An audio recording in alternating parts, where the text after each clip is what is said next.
Muy bien.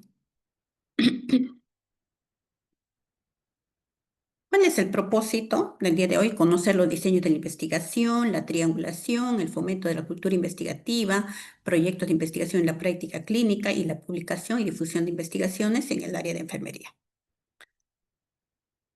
¿Cuál es la misión de un profesional en enfermería? Ya lo está manifestando, ¿no? Pues le decía, ¿cuál es lo que le lleva, ¿no? ¿Cuál es el entusiasmo que tiene por su profesión? Porque esa es la base si yo quiero seguir investigando, ¿no? Muy bien. Entonces, enfermería hace el bien y el cuidado del paciente, ¿no? Deben contar con un bagaje de conocimientos y habilidades, ¿no? También tienen que tener un saber específico y técnico, ¿no? Lo que me está manifestando de acuerdo al área donde están trabajando, ¿no? Asimismo, tienen que cultivar hábitos de vida, actitudes que adhieran a los valores profesionales y humanos, si ustedes lo tienen, ¿no? Por eso he realizado esas preguntas, ¿no? Entonces, mirar esas actitudes, esos comportamientos en cada uno de sus trabajos, ¿no?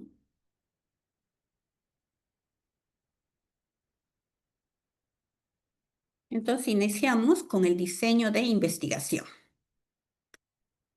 ¿Qué es un diseño de investigación?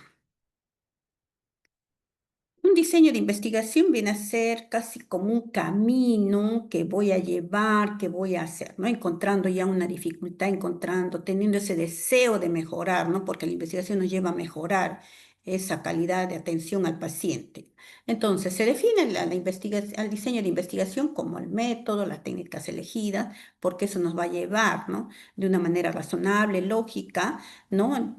A solucionar el problema que hemos encontrado. ¿Cuántos tipos de investigación, de diseño de investigación hay? ¿No? Hay diseño de investigación cuantitativa y diseño de investigación cualitativa. Diseños cuantitativos. ¿Cuáles son los diseños de investigación cuantitativa? ¿Alguien sabe? ¿Alguien me podría decir cuáles son los diseños de la investigación cuantitativa?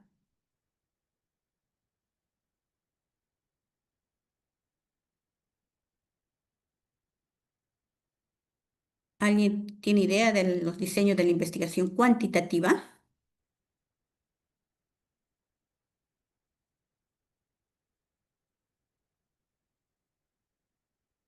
A ver. Entonces, los diseños de investigación cuantitativa son dos, ¿no? Los diseños no experimentales y los diseños experimentales. Los diseños no experimentales encontramos los descriptivos y los correlacionales. Como también los descriptivos se le conoce como observacional. ¿Qué son los diseños descriptivos, no? Eh, ¿Cuándo se usan, no? Son usados cuando en un fenómeno o un problema tenemos poco conocimiento. Entonces ahí se utiliza el diseño descriptivo, ¿no? ¿Qué es lo que hace el investigador? Observa, describe, ¿no? Y fundamenta varios aspectos del fenómeno o problema encontrado. ¿Ya? En este diseño descriptivo no existe la manipulación de variables. Los diseños descriptivos, como su mismo nombre lo dice, ¿no? Describe lo que existe, determina la frecuencia en lo que están ustedes, ¿no? Según el hecho, ayuda a clasificar la información. Así también esos resultados, ¿no? Van a ser base de conocimiento para que en otros diseños puedan elaborar la hipótesis. ¿Ya? Entonces, porque la hipótesis tiene una base. Yo de la imaginación no puedo sacar una hipótesis, ¿no? Hay una base, un antecedente para yo poder formular la hipótesis. ¿Cuáles son esos estudios más comunes de diseño descriptivo, no? Tenemos el diseño estudio caso control, ¿no? Que describe a casos con o sin una exposición o condición preexistente. El, el estudio puede ser de una persona, de una familia o de un grupo. Este diseño de estudio caso control también es conocido como relato de caso o estudio de caso. Otro diseño descriptivo es los estudios comparativos, ¿no? Llamados también ex post facto. Entonces, también pueden describir dos grupos, pueden describir dos muestras, ¿ya? Entonces, puede ser en unidades de estudio también.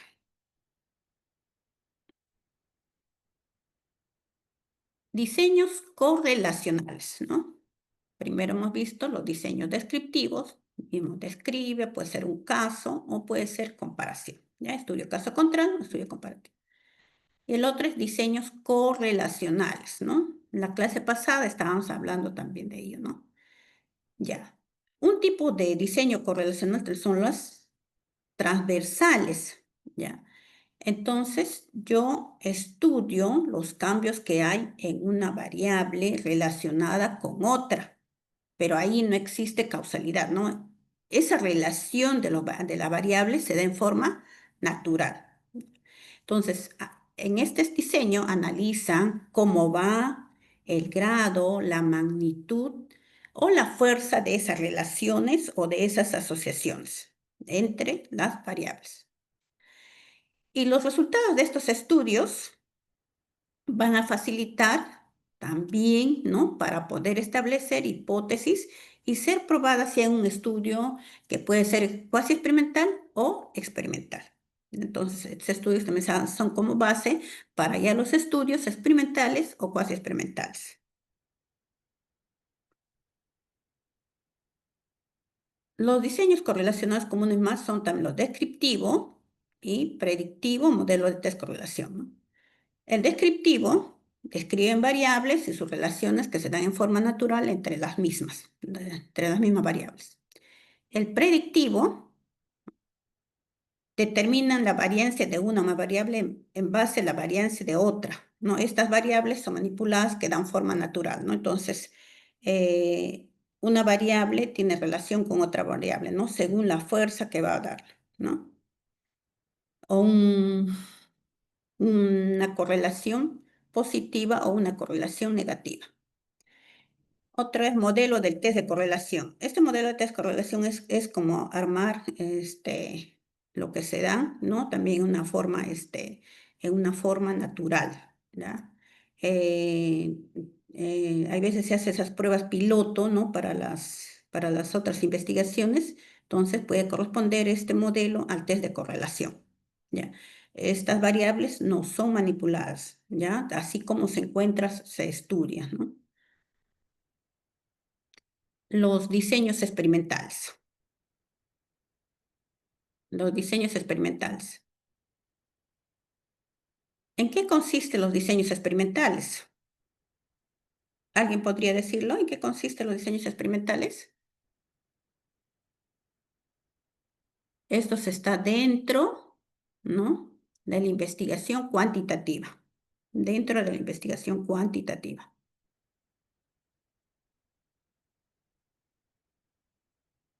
¿Alguien tiene idea en qué consisten los diseños experimentales? Disculpe, ¿es cuando se pueden manipular las muestras? Muy bien, se puede manipular la variable, Ujú. ¿ya? Se puede manipular la variable independiente. Muy bien, gracias, Arito, gracias. Muy bien. Entonces, ¿qué es los diseños experimentales, no? Utilizan aleatoriedad, o sea, se elige la muestra por aleatoriedad, ¿no? De la manipulación de una variable independiente, como lo dijo Sara, ¿no? Y tiene un control rígido. Hay que controlar ahí aspectos que no se presenten, unas variables extrañas. Permite mayor confianza en las relaciones de causa-efecto. Acá sí hay, ¿no? Relación de causa-efecto. No es como la correlacional, ¿no? Es un proceso natural, como se da. ¿Ya? Designación aleatoria significa que cada sujeto, ¿no? Que tiene todas las características iguales, pero para la muestra se extrae aleatoriamente. ¿Ya? No lo contamos de su campo natural que está, ¿no? Es aleatorio. Entonces, esa aleatoriedad se puede formar un grupo para el grupo experimental según el diseño también, ¿no? Y con un grupo de control. ¿Ya? Su muestra es aleatoria. Cada sujeto debe tener las mismas oportunidades de un grupo mayor para participar del estudio, ¿ya?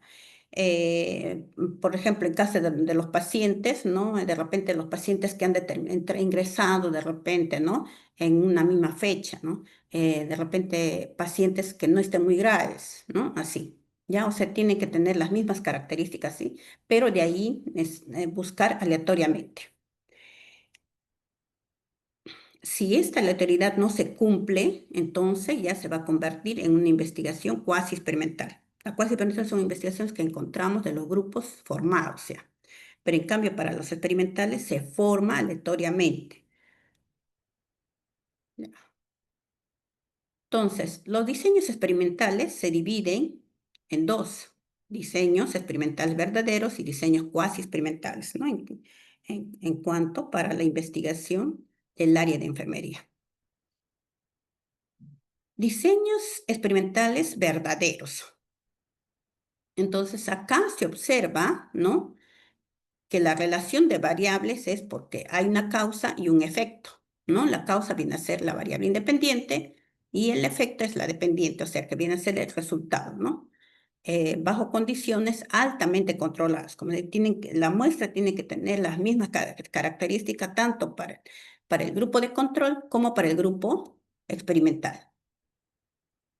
Dentro de esos diseños experimentales verdaderos encontramos, ¿no? Los diseños postes grupo al grupo control, solo postes con grupo control, pretest postes con grupo control, 4 grupos de Salomón y de lineamiento cruzado, crossover. Vamos a ver cada uno de ellos. El solo postes con grupo de control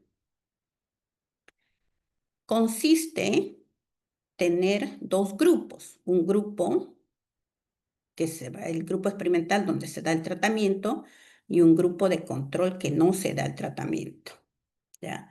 Entonces, pero estos dos grupos son formados en forma aleatoria. Tanto el grupo experimental como el grupo de control se da en forma aleatoria. Al grupo experimental, acá no existe un pretest, no existe un pretest a los dos grupos, pero sí en el grupo experimental se da el tratamiento, que es la variable independiente, ¿ya? Al otro grupo de control no se le da, ¿ya? Entonces, luego de un determinado tiempo de haber aplicado el tratamiento, ¿ya? Se le aplica el post-test a los dos grupos. Tiene que ser el mismo día, la misma hora, porque no tiene que interferir otras variables que podría ser de tiempo, de hora, no.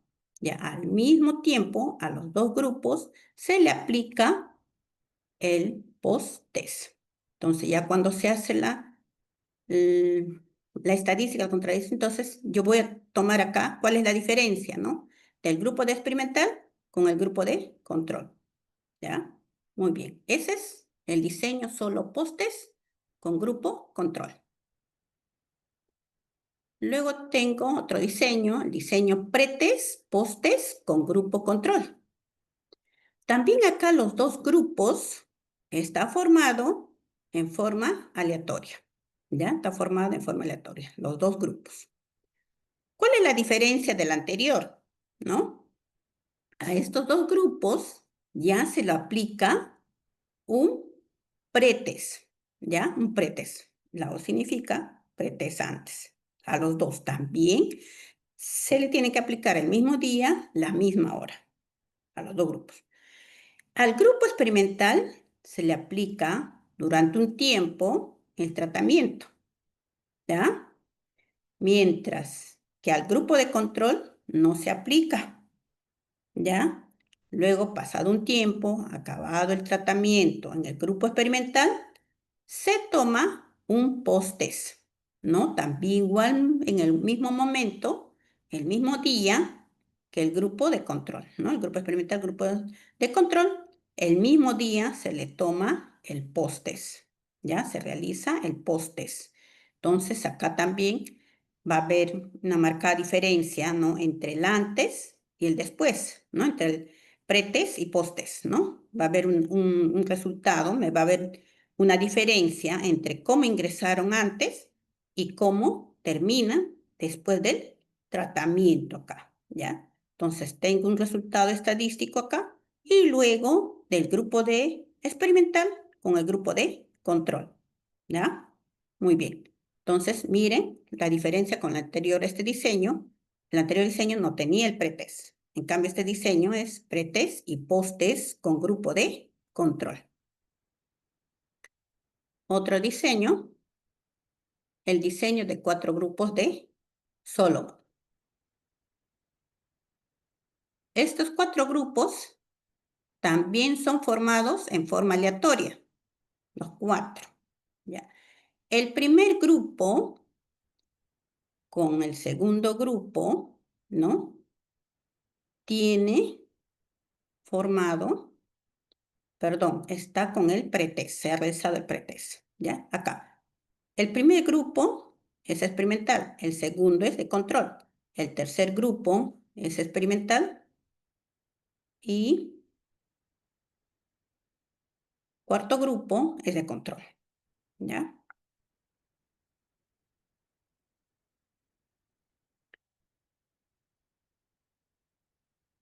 Ratito, mi mouse está valorándose.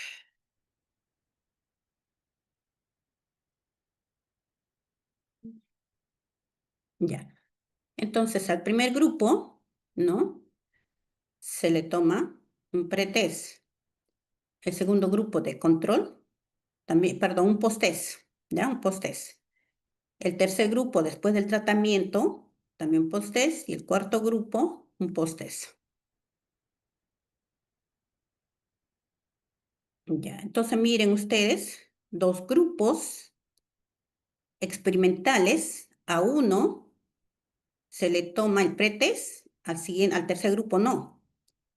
Al otro grupo de control, al primer grupo de control se toma el pretest y al cuarto grupo no.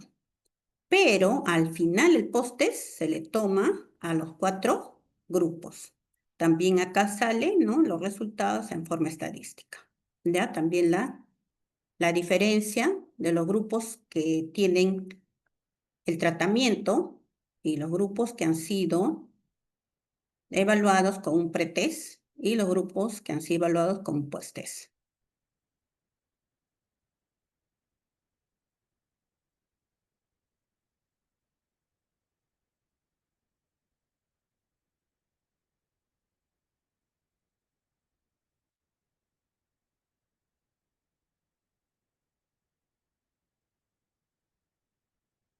Estoy pasando mi mouse.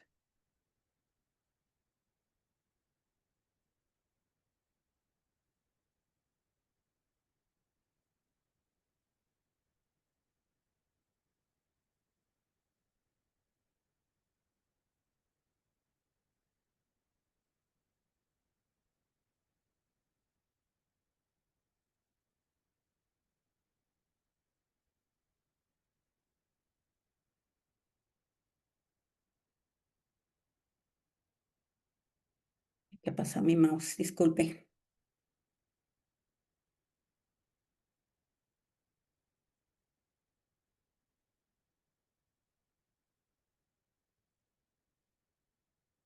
Ah,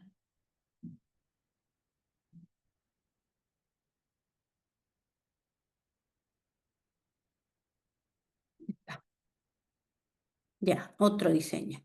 Diseño de delineamiento cruzado, crossover. ¿Ya? Entonces acá, miren, también los 2 grupos son formados en forma aleatoria. ¿Ya? Se les aplica un pretest a los 2 grupos. ¿Ya? Pero ¿qué es lo que pasa acá? ¿No? Se dan 2 diferentes tratamientos. Al primer grupo, ¿no?, se le da un tipo de tratamiento, al siguiente grupo otro tipo de tratamiento. Después de un tiempo se le toma el post-test, ¿ya? Luego se hace el intercambio de esos tratamientos. Al segundo grupo, no, perdón, al primer grupo se le cambia el tratamiento del segundo grupo, ¿ven? Acá. Y, Y al segundo grupo se le da el tratamiento del primer grupo, después de haber hecho acá un post-test. Se les cambia ese tratamiento también un cierto tiempo y luego otra vez se les aplica el post-test. ¿Ya? Pero acá estos dos grupos son con dos tratamientos. Un determinado tiempo, el primer grupo con un tratamiento, el siguiente grupo con un tratamiento, la misma fecha, le digo ya, el pretest se aplica en la misma fecha, el posttest en la misma fecha, el mismo momento, ¿ya? Se deja, se intercambia ese tratamiento, ¿ya? Se intercambia acá, el grupo uno va a tener el tratamiento del grupo 2 y el grupo 2 va a tener el tratamiento del grupo uno. Luego de un tiempo, ¿no? Que todo es una planificación de la investigación, se aplica el post-test. Entonces, allí también para ver los resultados de esos tipos de tratamientos. Hasta ahí los diseños experimentales verdaderos. ¿Ya? Luego vienen los diseños cuasi experimentales. ¿Ya? Estos diseños también tienen relación de causa-efecto. También tienen su variable independiente, su variable independiente y dependiente, ¿no? Pero ¿cuál es la diferencia de los diseños experimentales verdaderos con el diseño cuasi experimental? Es que los diseños verdaderos se forman los grupos en forma aleatoria. En cambio, los cuasi experimentales se encuentran ya los grupos formados. Ya tomamos esos grupos formados ahí. Entonces, ¿qué nos sirve, no? Nos sirve también para demostrar la efectividad de una intervención, ¿no? Pero en sus escenarios naturales, en los grupos que ya están formados, ¿no? Eh, pero esta investigación sí tiene un gran número de amenazas, ¿no? De esas variables extrañas, ¿ya? Entonces, que van de repente a interferir en la investigación. Entonces, por eso también se tiene que controlar esas variables extrañas para tener una validez interna y externa. Entonces, ¿cuáles son esos diseños cuasi experimentales? Tenemos el pretest post-test con grupo de control no equivalente, serie temporal interrumpida con grupo control, serie temporal interrumpida con un grupo y contrabalanceada.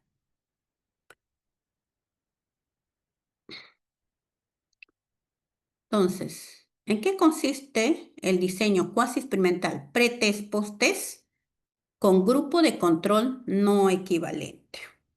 Ya. Entonces, se dice no equivalentes porque ya los grupos están formados, ¿ya? No están formados aleatoriamente. O sea, el grupo ya se le encuentra como está, ¿ya? Entonces, en este diseño pretest, post-test con grupo de control no equivalente, se da un pretest a los dos grupos, al grupo experimental y al grupo de control. ¿Cómo yo le conozco que es grupo experimental? Porque lleva el tratamiento, no se aplica el tratamiento por un cierto tiempo, ¿ya? En cambio, al grupo de control no se lo aplica ese tratamiento. Posteriormente de un tiempo también se aplica, ¿no? El post-test, ¿no? Entonces acá se da la diferencia estadística que va a salir, ¿no? Del grupo experimental, el antes y el después, ¿no? El pretest y post-test. Y luego hago la diferencia, ¿no? Entre el grupo experimental y el grupo de control. Entonces ahí va a salir los resultados, si es favorable el tratamiento o no es favorable, ¿no? Muy bien. Acá hay los grupos, ¿no? Grupo experimental, grupo de control, ¿no? Se da el programa o tratamiento, eh, los resultados del grupo experimental. En el otro grupo no se da el tratamiento, el programa, ¿no? Y también se evalúa el mismo día, la misma fecha del post-test. Tenemos otro diseño, serie temporal interrumpida con grupo de control.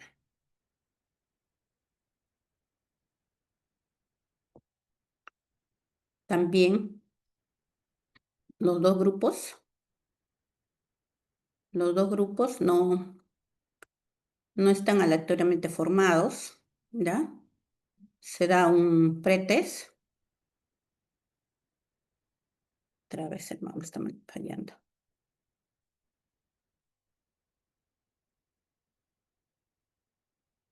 Ya, un pretest antes, ¿no? Y luego otra vez se toma la observación, la evaluación, una segunda vez, posteriormente una tercera vez, y al grupo de control se aplica el tratamiento, ¿ya? Luego se da el post-test, después del tratamiento al grupo experimental y también el grupo de control. Luegamente, una segunda evaluación del post-test y una tercera evaluación del post-test, ¿no? Ya el investigador decide a qué tiempo lo va a tomar, ¿no? Por eso se conoce como el término diseño de serie temporal interrumpida con grupo de control.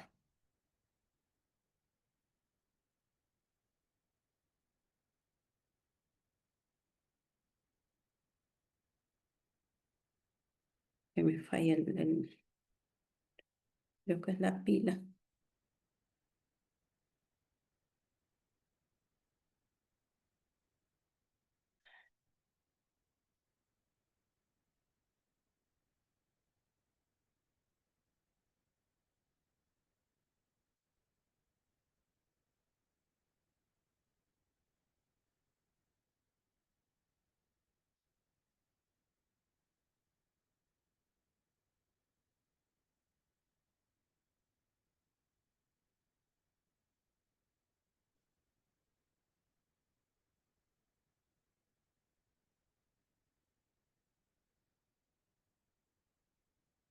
Disculpen un ratito, ya voy a ver si puedo cambiar el mouse. Disculpen un ratito, por favor.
Ay, disculpen, me he cambiado de mouse.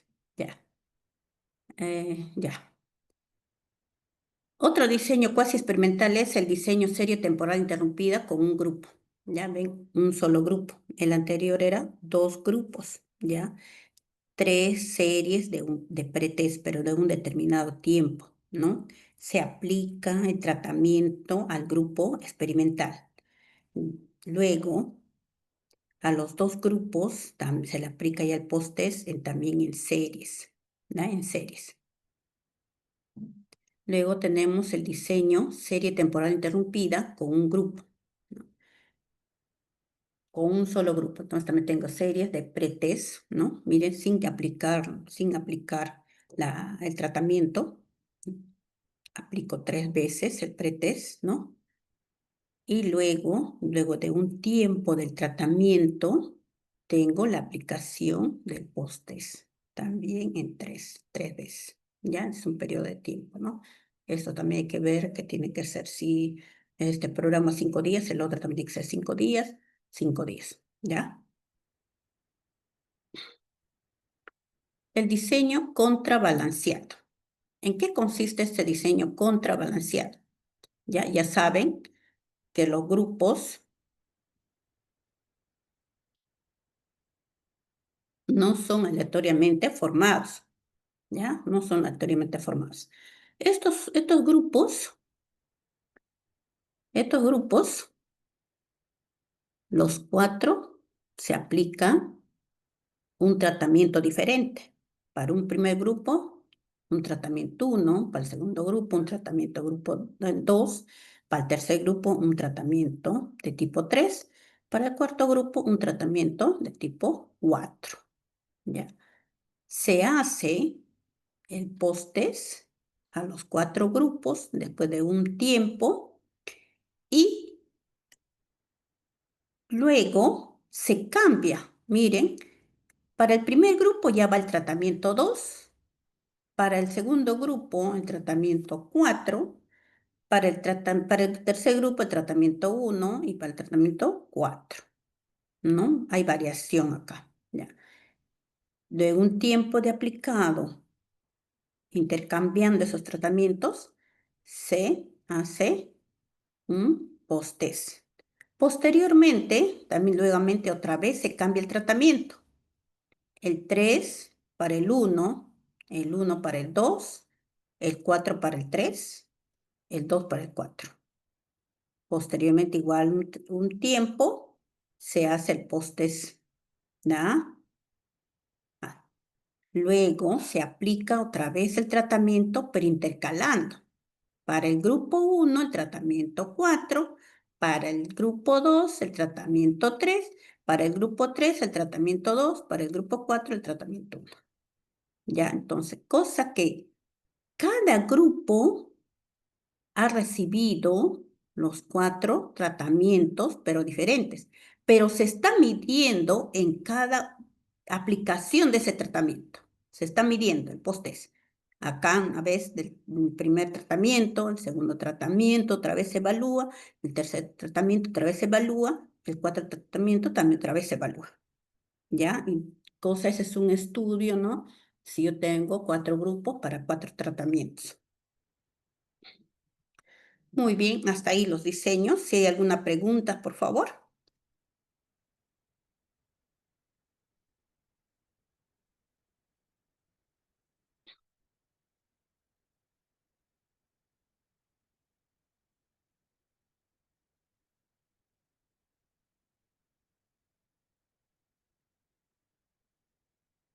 ¿Hay alguna pregunta?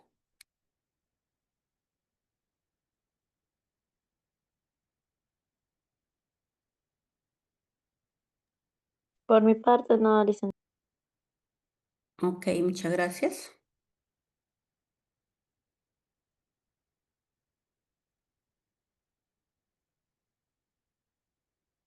¿Nadie más? No, licenciada, todo claro. Gracias, Claudia, gracias. Muy bien.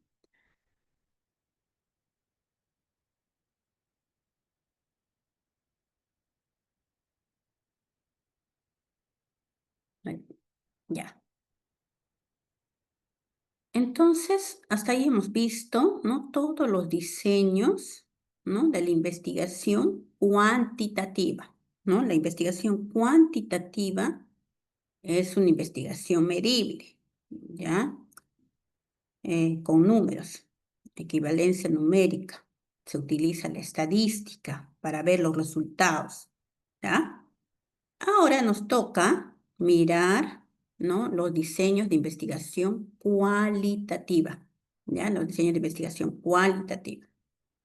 A ver, ¿cuáles serán los diseños de la investigación cualitativa? ¿Alguien recuerda cuáles son esos diseños de la investigación cualitativa?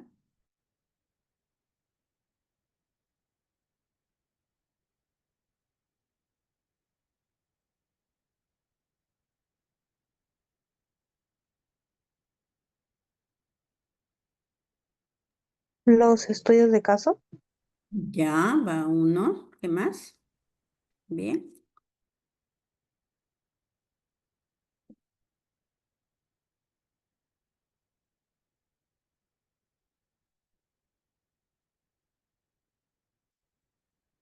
¿Alguien más?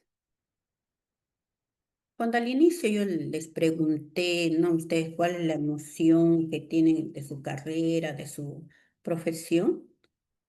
¿No? Hay una investigación cualitativa que nos lleva a reflexionar, ¿no?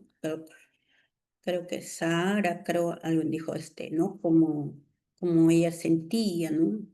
Esa emoción de poder ayudar a sus pacientes, ¿no?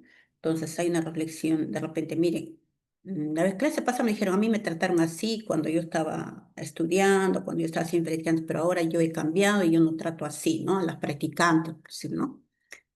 Entonces hay una investigación cualitativa, ¿no?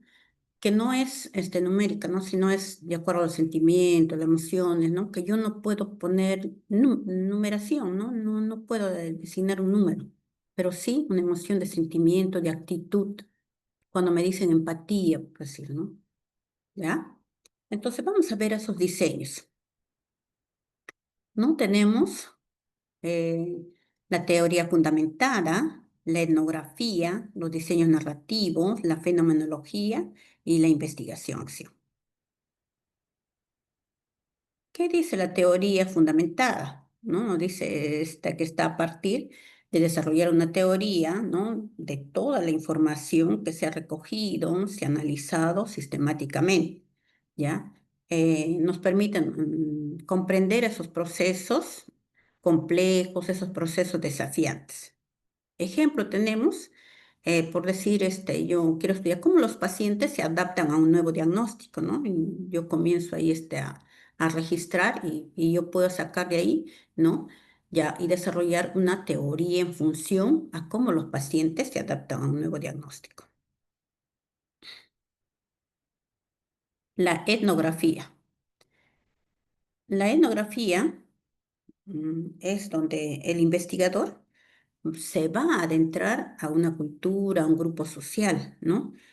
Para entender sus costumbres, sus creencias, sus actividades que realizan, ¿no? La etnografía es la investigación que se realiza dentro de un contexto específico, dentro de un lugar, dentro de en un hospital, por ejemplo, dentro de una área podría ser, ¿ya?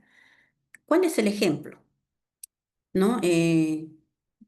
Puede, con este diseño de investigación, explorar las prácticas de autocuidado de una comunidad particular. Puedo también, ¿no? En etnografía, por ejemplo, hay comunidades que se tratan con medicina natural, con hierbas, ¿no? Entonces yo me adentro como investigador y decir qué hierbas están utilizando para una determinada enfermedad, ¿no? Entonces comienzo a registrar todo, ¿no? Y de ahí se saca ya las conclusiones, los resultados. Los diseños narrativos. Y este diseño bastante se aplica cuando, ¿no? Viene el paciente y le preguntan, ¿y cómo te pareció? ¿Qué más, no? ¿Cómo sentiste el dolor? Cómo cada uno comienza a narrar, ¿no? Entonces, ese estudio de las historias y relatos de vida de las personas se dan en función a este diseño narrativo, ¿no? Yo anoto o puedo grabar para hacer esta investigación. Facilita la comprensión del significado personal de la enfermedad y el cuidado a través de las narrativas de los pacientes y sus familias. Y va el médico, ¿no? Pide, sí, ¿cómo te ha parecido? ¿Qué has sentido? Entonces comienza a narrar el paciente, ¿no? Comienza a narrar ahí.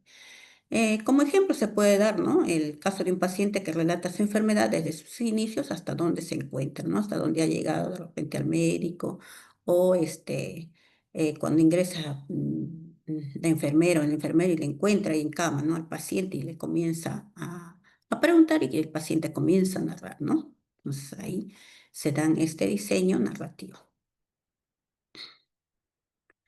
La fenomenología, ¿no? La fenomenología comprende la esencia de una experiencia vivida por los individuos, ¿no?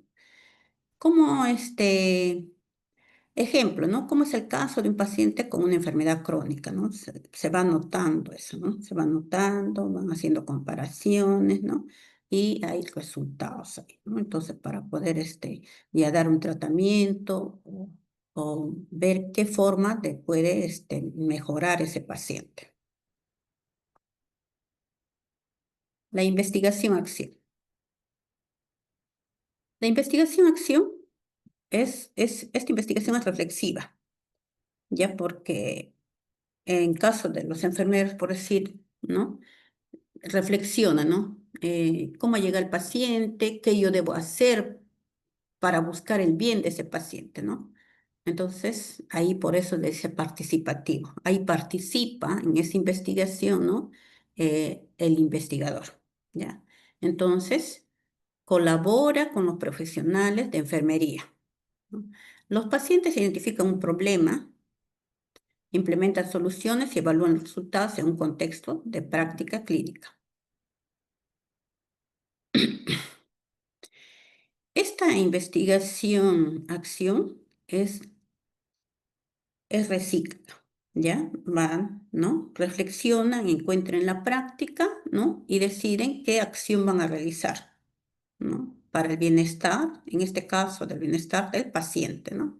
Entonces, ¿ves? Hay una reflexión acá individual y hay una reflexión colectiva, ¿no? Hacen la planificación, qué es lo que van a hacer para tratar de repente determinada enfermedad, ¿ya? Y se da un proceso sistemático que ya viene a ser la planificación.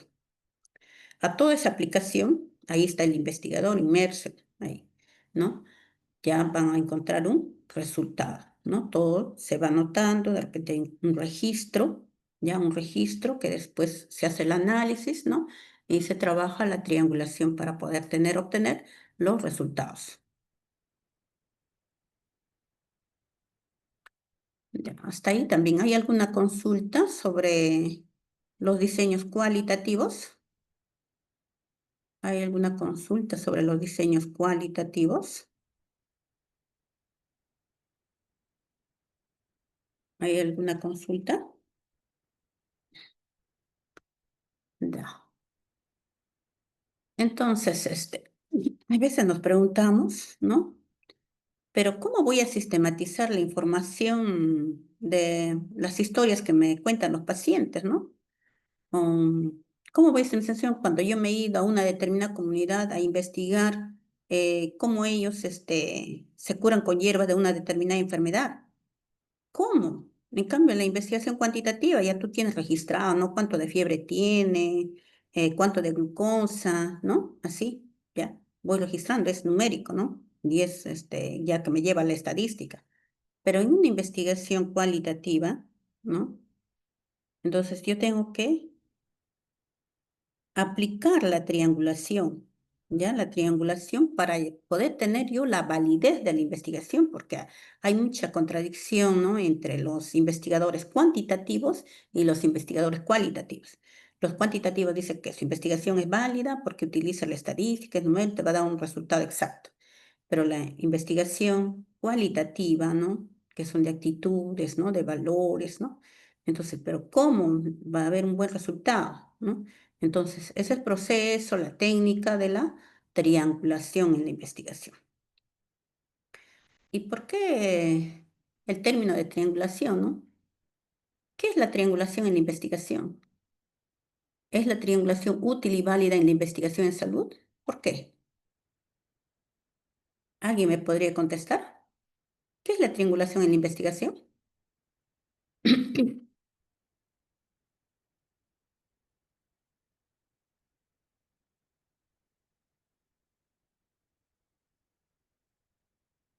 Si la triangulación es útil y válida en investigación en salud o no es útil. ¿Por qué?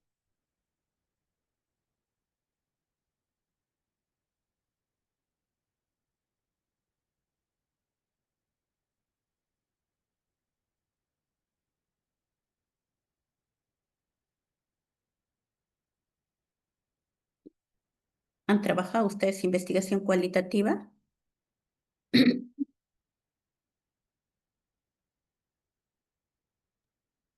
Más cuantitativa.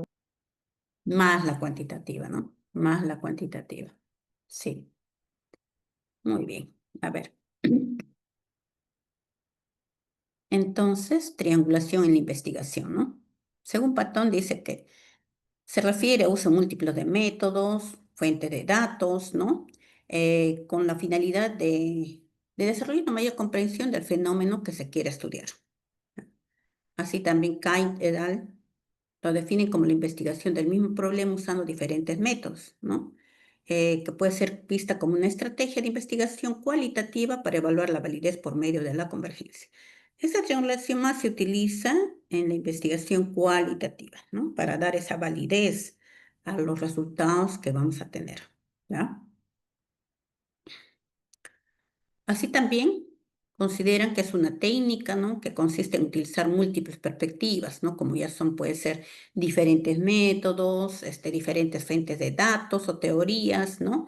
Con la finalidad de estudiar el problema y así mejorar la validez y credibilidad de los resultados que se va a obtener. Entonces, al emplear diversas fuentes y enfoques, los investigadores pueden contrarrestar, comparar cada uno de esos resultados que van teniendo, ¿no? Entonces ahí uno evita los sesgos que se puedan presentar si yo solamente aplico un solo método, o de repente si solamente hay un solo investigador, o de repente si se da una sola teoría, ¿no? Entonces, si yo busco 3 teorías diferentes, ¿no? Entonces ya puedo decir, mira, esta teoría está válida, o mira cómo podemos hacer o cómo podemos trabajar. ¿Ya? Entonces, el término de triangulación es como decir, viene de 3, ¿no? Pero sí se puede dar de 2, se puede dar de 4, de 5 métodos o datos que se puedan lograr, ¿ya? Entonces, triangulación viene de 3, pero también se trabaja de dos, de repente datos, de 2 autores, sí, ¿ya? O de repente 4, 5, 6. Pero el término en la investigación cualitativa para dar validez y credibilidad a los resultados, ¿no? Lo llamamos como triangulación.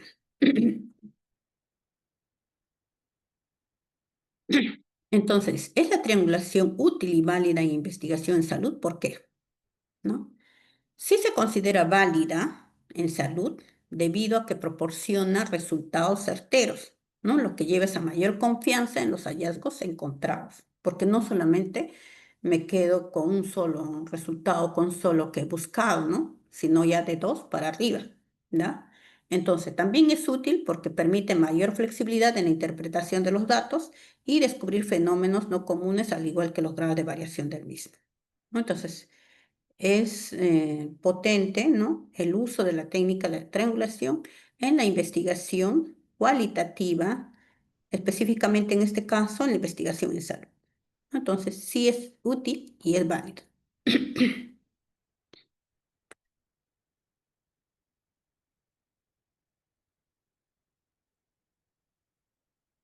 Las ventajas de la triangulación, según él, son, ¿no? Nos da mayor credibilidad, mayor confianza en los resultados obtenidos, ¿ya? Asimismo, estimula el desarrollo de formas creativas de recolección de la información, ¿no? Al investigador le ayuda, ¿no? A decir, ¿no? Con este método voy a recoger información, así también con este método, así también con el otro método. ¿Ya? Yo puedo tener también mayor riqueza de los datos, ¿no? De los datos obtenidos con este proceso de la triangulación.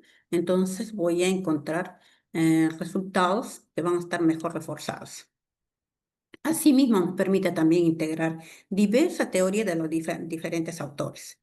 Así también se va a observar, se va a encontrar ahí diversas contradicciones también, ¿no? Y el investigador ahí tiene que analizar, tiene que interpretar y sacar su deducción. Y finalmente, como se dice, es una prueba, ¿no? De juego, pues, es algo importante que nos permite a nosotros ver diversas teorías y cómo ellas compiten esto, ¿ya? Nos permite ver más validez, más credibilidad.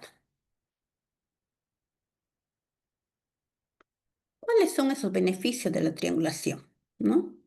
Aumenta la creatividad y validez, ¿no? Al cruzar diversos tipos de información o de repente métodos, ¿no? En donde que hemos encontrado y se hace más consistente la investigación. Asimismo, proporciona una comprensión más completa porque permite mirar diversas complejidades que se dan en un determinado fenómeno, ¿no? Mirando de diversos ángulos, de diversa imagen, ¿no? Eh, Igualmente compensa las limitaciones, ¿no? Eh, Aplicando la triangulación vamos a superar algunas debilidades inherentes, de repente en el uso de un método, en la búsqueda de algún dato, en el trabajo de un investigador, porque vamos a tener diversas perspectivas, no solamente una.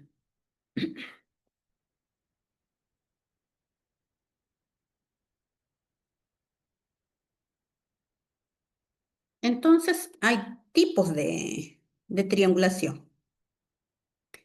Tengo una triangulación del investigador, triangulación de datos, triangulación de métodos, triangulación de teorías y triangulación de medios o contextos.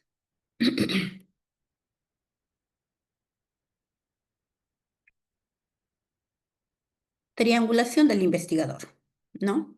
Esta triangulación consiste en mirar un mismo hecho, ¿no?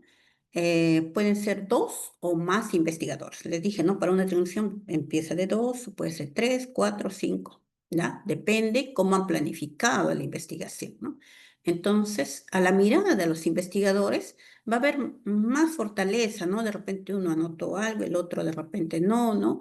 Entonces se da mejor la validez al hallazgo eh, que encuentran cada investigador, ¿ya? Entonces la triangulación investigador, ¿no? Y puede ser dos, uno ve de esta mirada, la otra del otro mirada, o puede ser tres, cuatro, cinco, ¿no?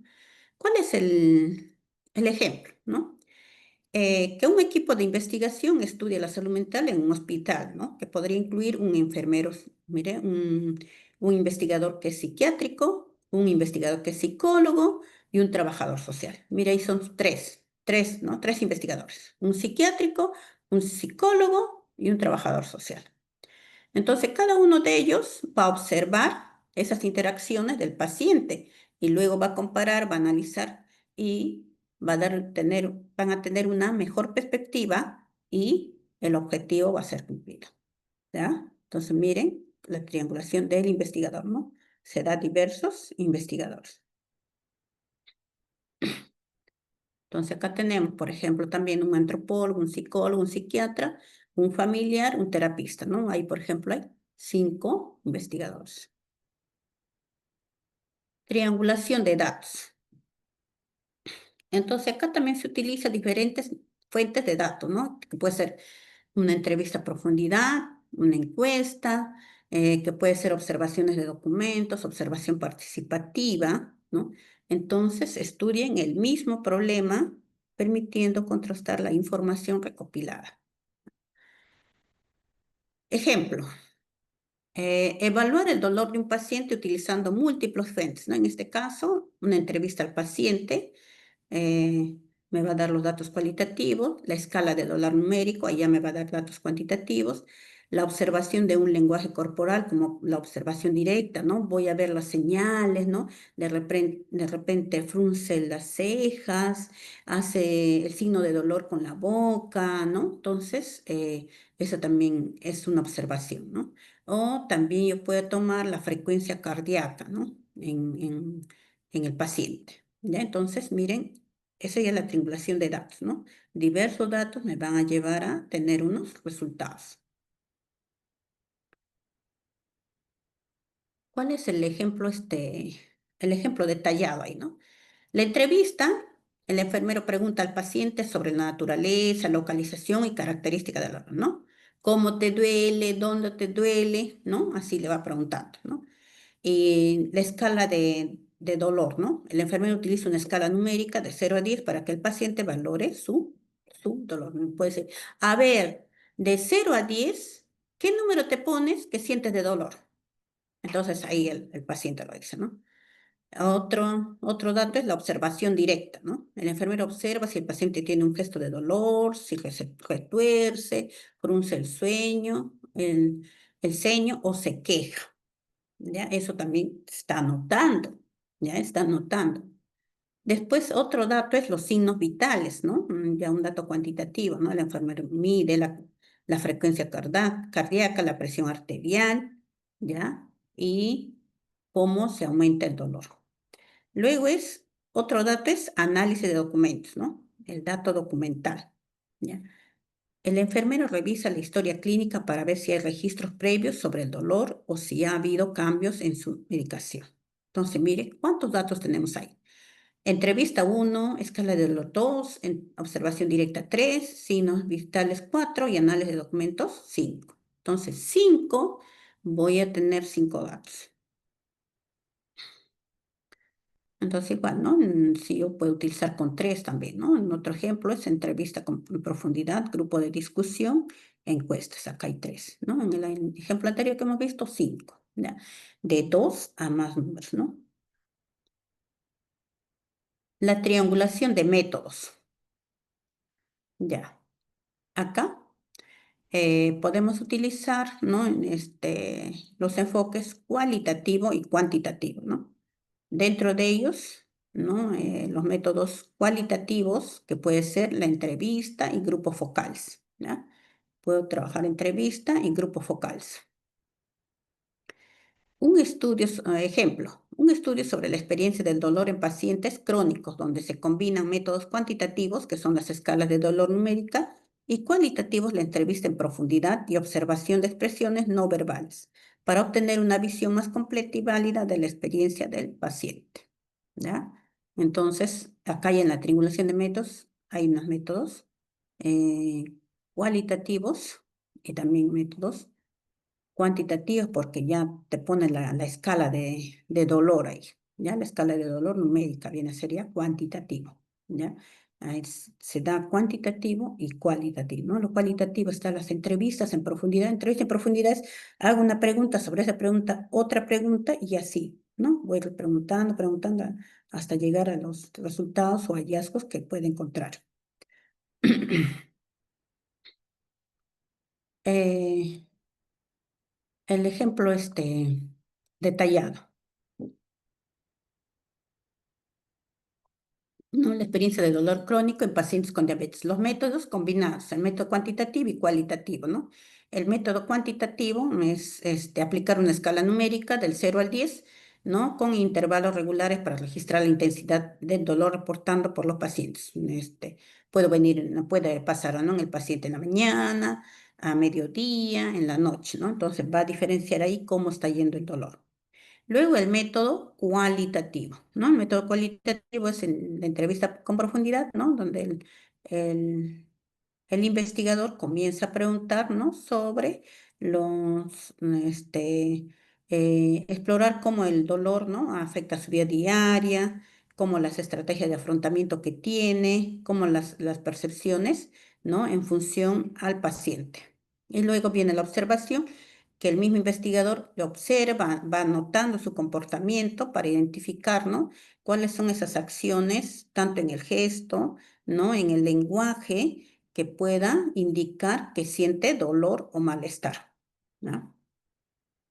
Entonces, el- la triangulación por métodos, ¿no? Método cuantitativo y cualitativo, ¿no? Puede tener la metodología cuantitativa, metodología cualitativa, ¿no? Aquí está la triangulación metodológica, ¿no? Metodología cuantitativa, cualitativa, metodología mixta. Tenemos otra triangulación de teorías, ¿no? ¿Para qué nos sirve esa triangulación de teorías, no? Yo no me puedo quedar con solamente de una teoría, ¿no? Tengo que de dos a más para tener ese refuerzo, ¿no? Ese resultado que debo llegar y la validez de la investigación, ¿no? Entonces se necesita analizar diferentes marcos teóricos, ¿no? Lo que va a permitir examinar el problema y se va a dar los puntos de vista de diferentes teorías que se encuentran, ¿no? Entonces ello nos va a garantizar una buena interpretación y que no esté sesgada, ¿no? Por una única teoría. Sesgada es una teoría, no es. Y saben, ¿no? En investigación, lo mínimo que tenemos que sacar es 3 teorías, ¿no? En este caso, en este ejemplo, hay 2 teorías, ¿no? Por ejemplo, usar 2 marcos teóricos diferentes, como la teoría de la adaptación de Roy y la teoría del cuidado transcultural de Leininger, para entender y planificar la atención de un paciente con una enfermedad crónica. Ejemplo detallado, ¿no? La teoría de Roy se centraría en la respuesta del paciente a los desafíos físicos y psicológicos, los modos de adaptación, mientras que la teoría del Leininger ayudaría a comprender cómo los factores culturales, creencias, prácticas influyen en la experiencia de la enfermedad y el cumplimiento del tratamiento. La combinación de ambas teorías proporciona una visión más completa del paciente. ¿Se dan cuenta, no? Investigamos, leemos, profundizamos la teoría de Roy y la teoría de Leininger para que ambas teorías nos den una visión, una idea más completa del dolor o de la enfermedad que tiene el paciente.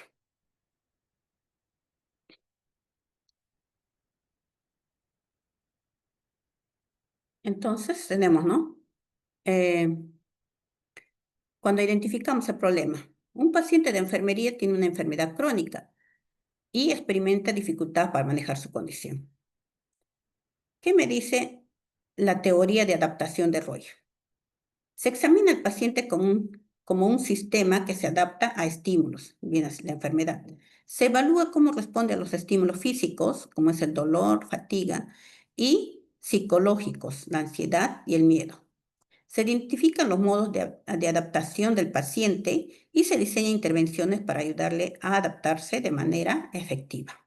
Es en cuanto a la adaptación de Roy. Al aplicar la teoría del cuidado transcultural de Leininger, que dice, se considera el origen cultural del paciente. Ya mira de dónde proviene el paciente, ¿no? Se investigan sus creencias de salud, sus prácticas de curación tradicionales y su percepción de la enfermedad. Miro cómo indago, cómo investigo. Se integran estos factores culturales en el plan de cuidados para que sea culturalmente sensible y efectivo. Entonces ahí también miramos, ¿no? Como una, una teoría, ¿no? De adaptación de Roy, ¿no? Evalúa, ¿no? Los estímulos físicos, el dolor, fatiga, psicología, ansiedad y miedo, ¿no?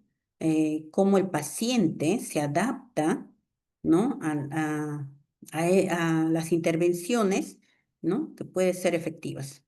Pero a eso también, ¿no?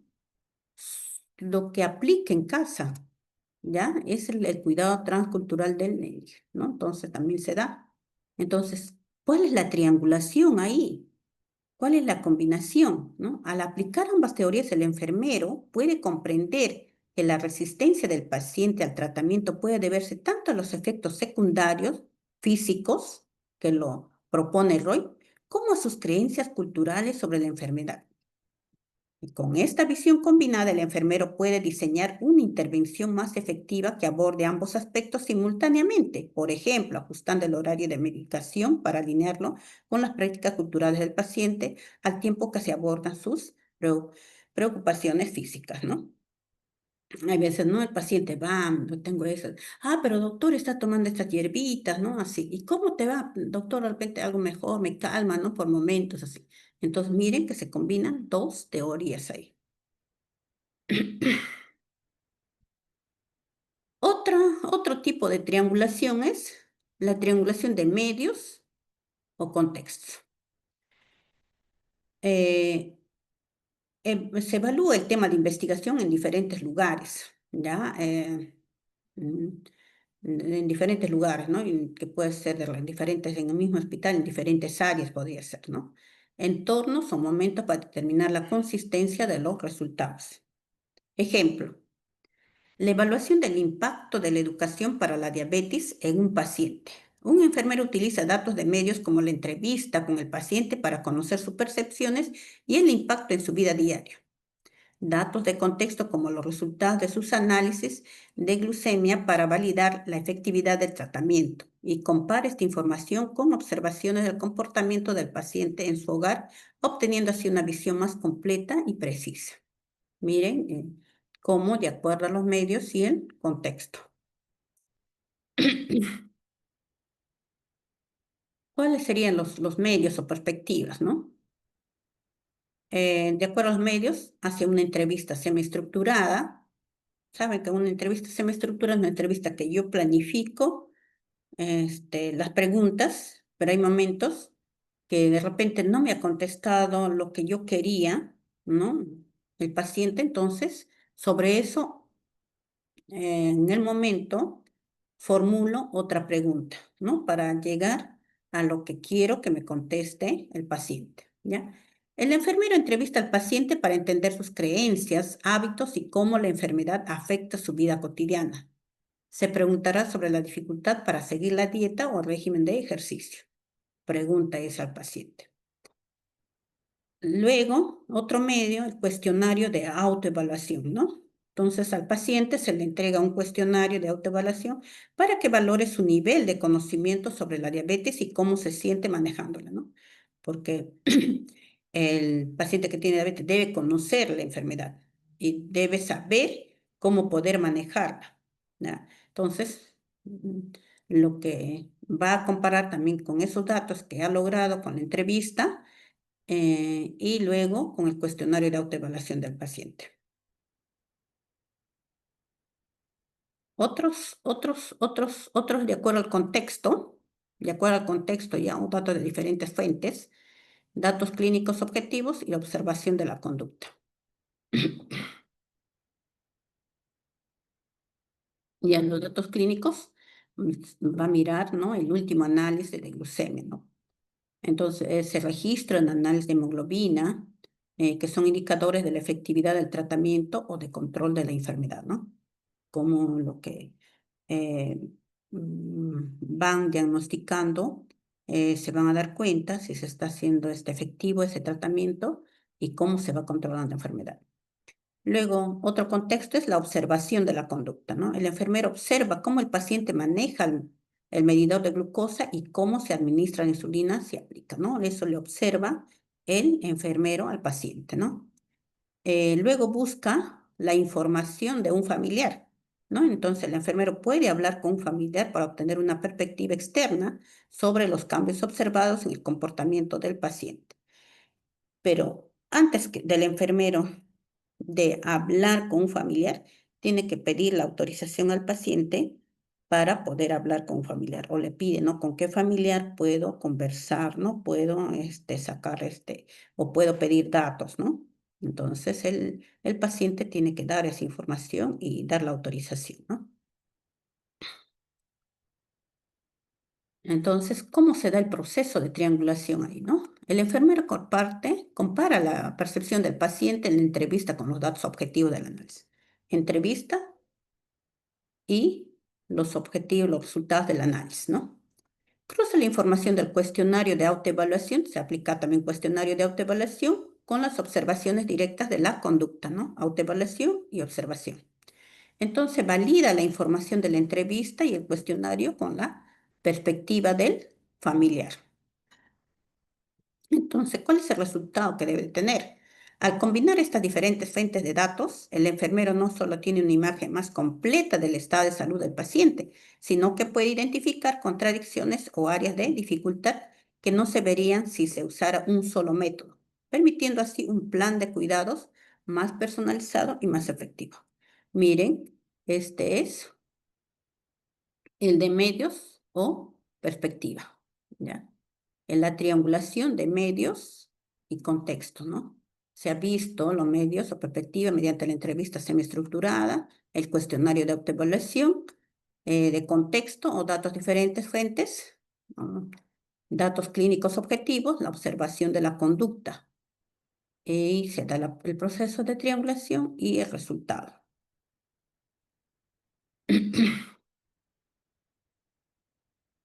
¿Preguntas sobre triangulación? Ya, vamos a hacer 10 minutos de descanso, ¿ya? 10 minutos de descanso para poder ingresar a fomento de la cultura de investigación en estudiantes de enfermería. Ya, tenemos 8:05, regresamos 8:15, ¿ya? 10 minutos de descanso, por favor. Sí, Miss. Ya, vamos a continuar entonces con el tema fomento de la cultura de investigación en estudiantes de enfermería. ¿Cómo fomentar esa cultura investigativa en los estudiantes de enfermería? ¿No? Se fomenta a través, integrando la investigación en el currículo, promoviendo la participación activa en proyectos, ¿no? Haciéndoles participar a los estudiantes, ¿no? Que pudiera ser viendo en cada parte del proyecto, ¿no? Proporcionando recursos y apoyos como consultorías y laboratorios, destacando la relevancia de la investigación para mejorar el cuidado del paciente y el sistema de salud. Integrar la investigación en el currículum.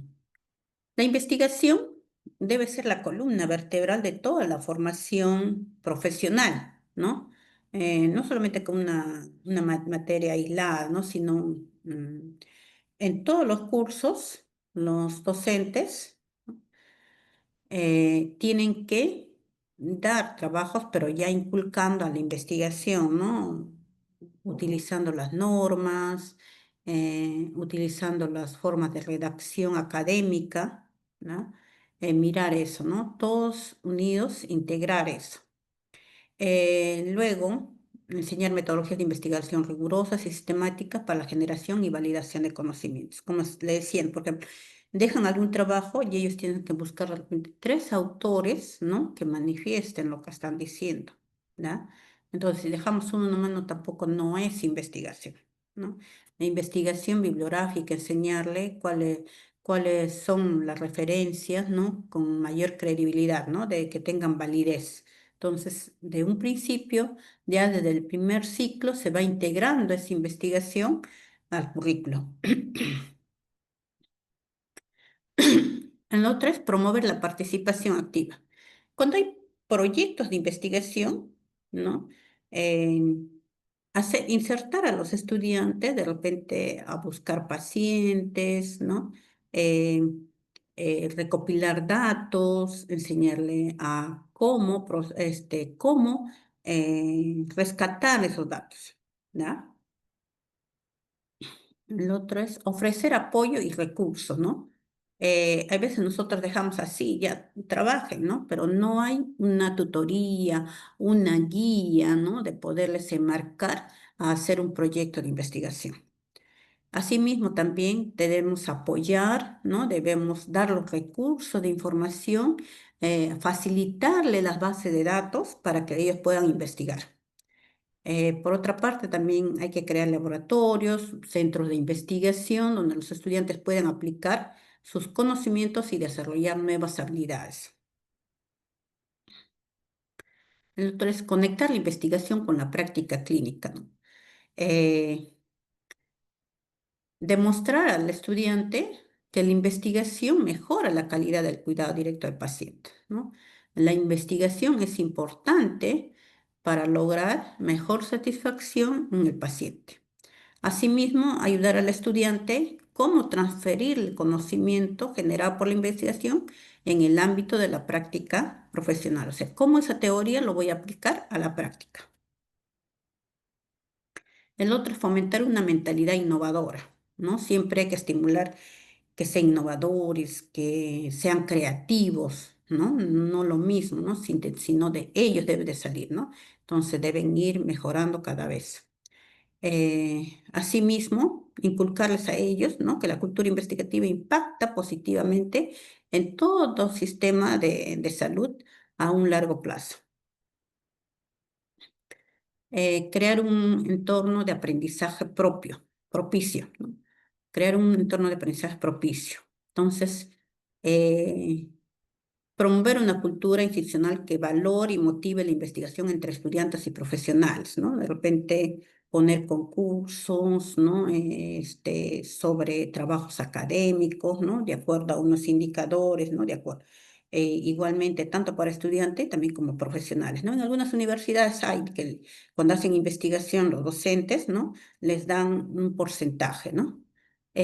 Fomentar la colaboración entre estudiantes, profesores, personal de enfermería para discutir ideas y resolver problemas, ¿no? De repente hay un problema de investigación, pero se hace participar, ¿no? Se hace participar y pueden rescatar ahí las ideas de ellos.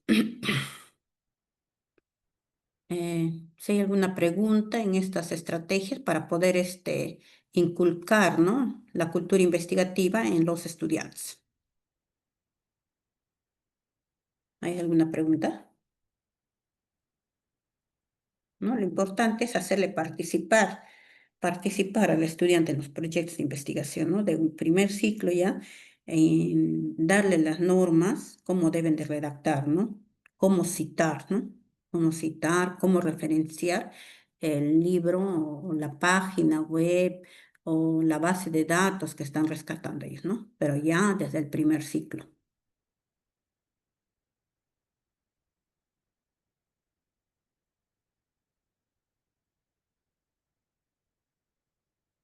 No, esta noche no me quieren preguntar. Entonces vamos al siguiente tema.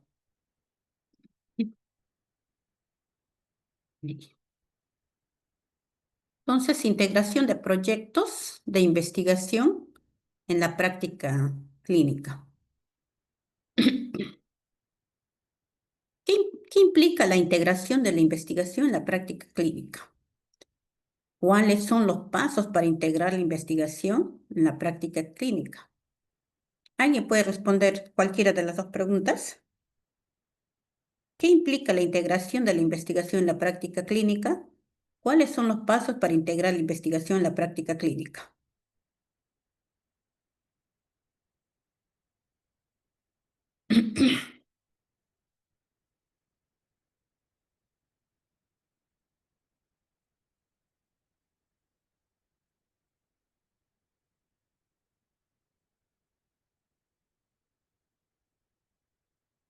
Nada.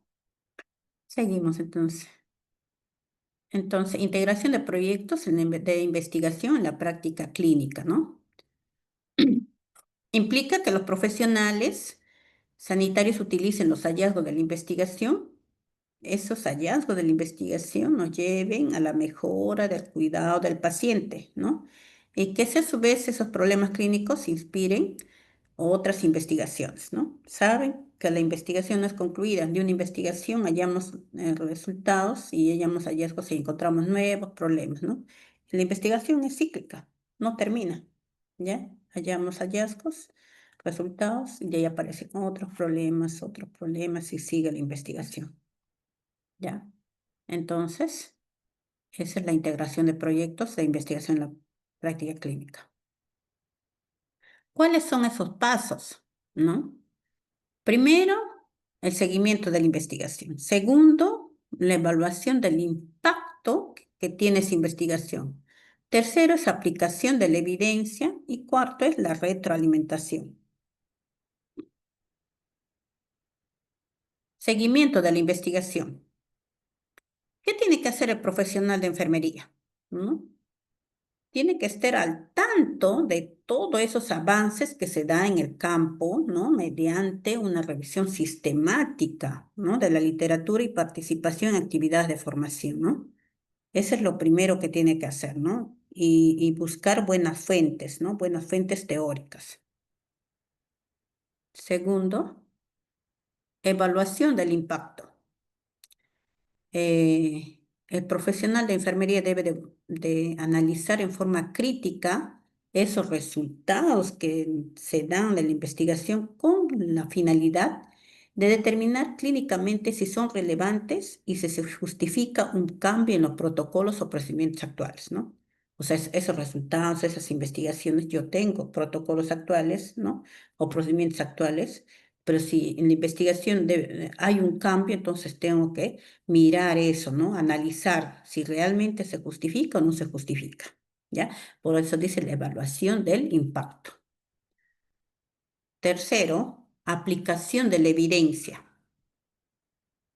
Implementar los cambios necesarios en la práctica, ¿no? Es según la investigación, según la evidencia. Esto puede implicar la adopción de nuevas técnicas, nuevos tratamientos o la modificación de los enfoques que está existiendo ahí, ¿no? Entonces, eso es análisis, no solamente ya tengo un de estos resultados y lo aplico de frente, ¿no? Sino hay un análisis, ¿no? Si se puede hacer ese cambio, si se puede adoptar. La retroalimentación. Utilizar la experiencia clínica para identificar nuevas preguntas de investigación. No, no le decía, la investigación es cíclica, no termina. ¿Ya?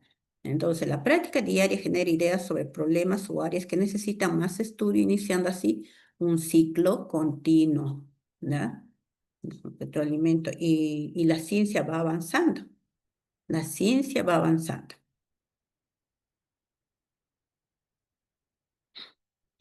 Entonces, ¿cómo es la investigación en enfermería, no? Entonces, es importante para el progreso científico en el cuidado de la salud, enfocándose en mejorar las prácticas y los resultados para pacientes mediante la evidencia. La evidencia de repente que un paciente se mejora, ¿no? Que un paciente recupera su salud. Objetivos en la investigación de la enfermería, ¿no? Elevar la calidad del cuidado, cimentar las prácticas en evidencia científica, fomentar el desarrollo profesional, o sea, fomenta su desarrollo profesional cuando aplican la investigación, ¿no? Responder a desafíos de salud pública mediante la integración de la investigación en prácticas clínicas, en docencia y en gestión.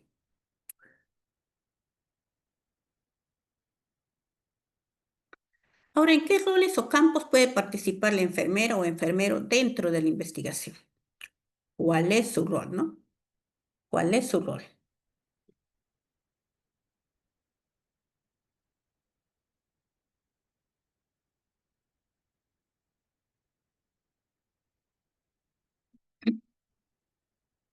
¿Alguien podría contestar esta pregunta? ¿En qué roles o campos puede participar la enfermera o enfermero dentro de la investigación? ¿Cuáles serían sus roles o campos?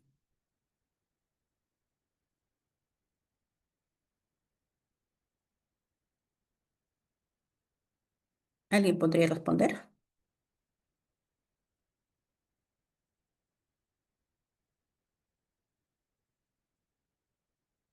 ¿Cómo debería ser la participación del enfermero o enfermera? ¿Qué debería ser dentro de la investigación?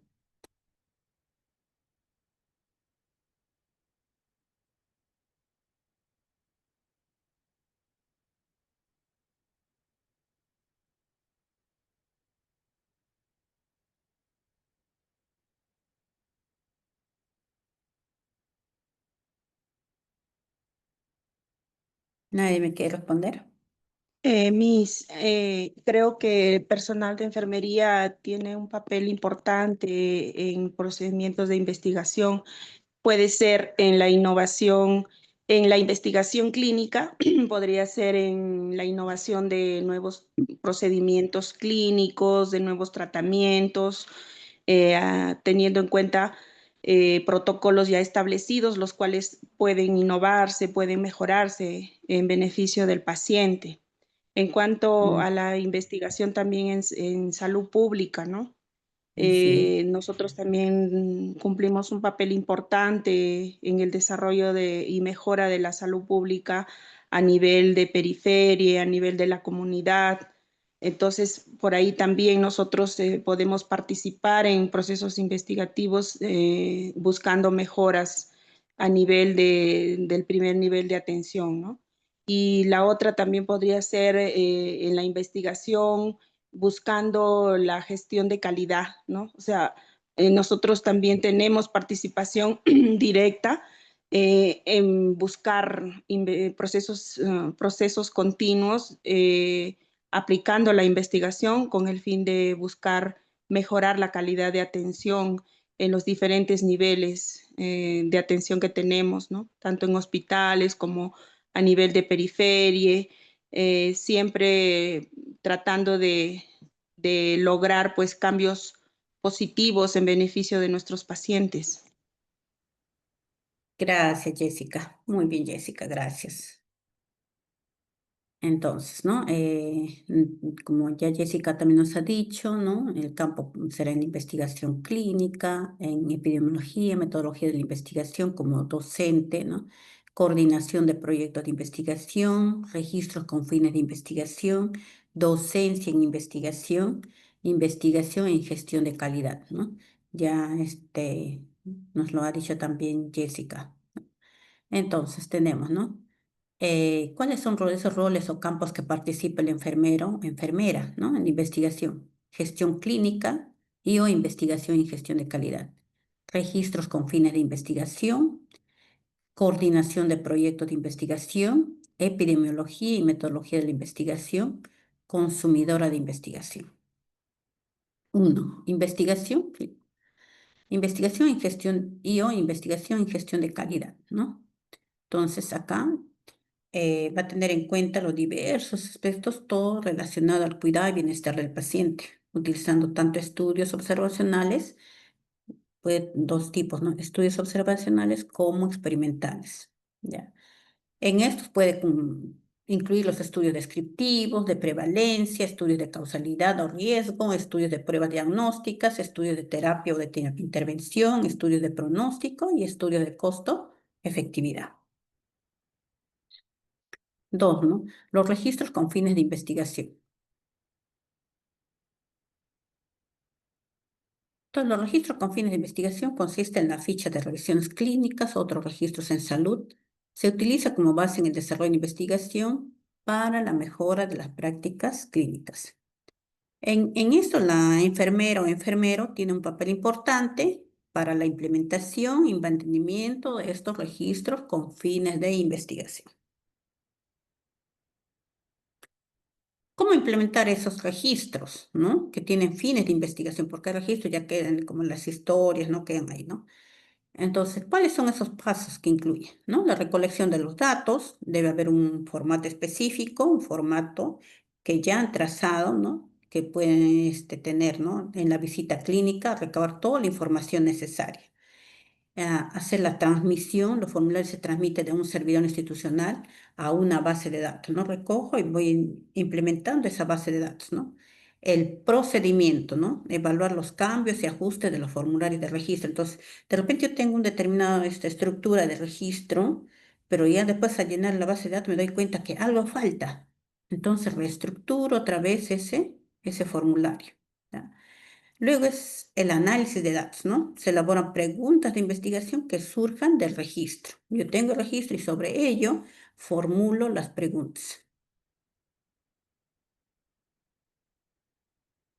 Entonces, en esa etapa de procesamiento es necesario evaluar los siguientes aspectos, ¿no? En esa etapa de completud de la información requerida, o sea, tengo mi registro y de repente de alguna estructura y he visto que falta algún dato, ¿no? Entonces, completo los registros que están incompletos. Luego tengo que ver la coherencia de la información en cada campo. De repente alguien registró muy apurado y no hizo un registro de un campo. ¿Ya? Entonces también hay que ver esa, o la coherencia no está conforme, ¿no? Tengo que completar o ver esa coherencia. ¿Ya? Igual, tengo que revisar de repente que algún dato sea llenado en forma equivocada, ¿no? O se ha escrito mal, ¿no? O esos datos están fuera de rangos, ¿no? Porque cada diagnóstico tiene un rango, ¿no? Entonces de repente, uy, alguien apurado, ¿no? Está mal, ¿no? Y corrijo también eso, ¿no? Luego también la necesidad de incorporar nuevos datos o eliminar lo que están de más, ¿no? Entonces, por eso, no solamente se queda ese registro de datos ahí, sino que tengo que revisarlo, completar información, ver que tenga coherencia de un campo a campo, si ha habido errores en el ingreso de datos o que falta completar, ¿ya? O están de por demás, están otros datos que no competen a mi investigación, los saco. 3, coordinación de proyectos de investigación, ¿no? La enfermería desempeña un papel crucial en cuanto a la administración, en cuanto a la organización de todos los recursos necesarios que se van a llevar a cabo esos proyectos de investigación. Eh, Esto incluye, ¿no? La preparación, ¿no? La planificación de proyectos, la gestión de los aspectos éticos y legales, ¿no? ¿Cuáles son esas normas que me van a llevar a investigar, ¿no? Porque ahí yo tengo que tener un consentimiento informado del paciente que va a entrar a la investigación, así como la coordinación y gestión de los procesos durante ejecución del estudio. Ustedes saben que también se tiene que tener un permiso, ¿no? No es que aplico así mi investigación, no, no, hay una serie de procedimientos que yo tengo que tener primero para poder eh, implementar ese proyecto de investigación. 4, ¿no? Epidemiología y metodología de la investigación. Entonces, el enfermero o enfermera también puede asesorar en la construcción, elaboración y revisión de los proyectos de investigación, ¿no? Puede asesorar la evaluación de la validez de la evidencia pública. Asimismo, realizar la docencia y metodología de la investigación, ¿no? En una universidad, ¿ya? En el hospital también, ¿ya? Apoyando en la construcción y mantenimiento de registros con fines de investigación, ¿no? Saben cómo elaborar una estructura para un registro de una determinada investigación. 5, consumidora de investigación. Todas las investigaciones que están dadas Entonces, un profesional puede coger eso, ¿no? Leerlo, adquirirlo, asimilarlo, todo, ¿no? Con el objetivo de garantizar la calidad y la seguridad de los cuidados proporcionados. O sea, no solamente hago investigación, sino que también tengo que consumir esa investigación porque necesito, para mi trabajo, necesito garantizar esa calidad, ¿no? Entonces, este rol también implica una formación básica, que tengo que tener una lectura crítica, ¿no? Y el uso eficiente, eficaz de esos recursos científicos que estoy obteniendo ya de investigaciones realizadas.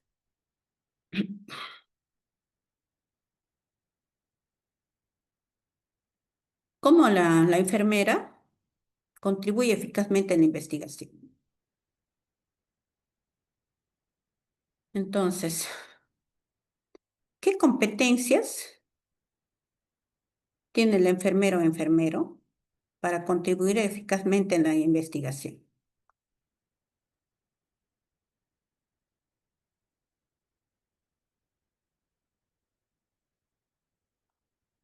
Entonces tiene unas competencias genéricas.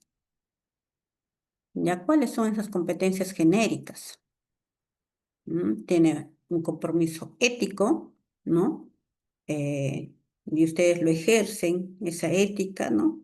Al cumplir con el rol, al cumplir con su trabajo de enfermería, ¿no?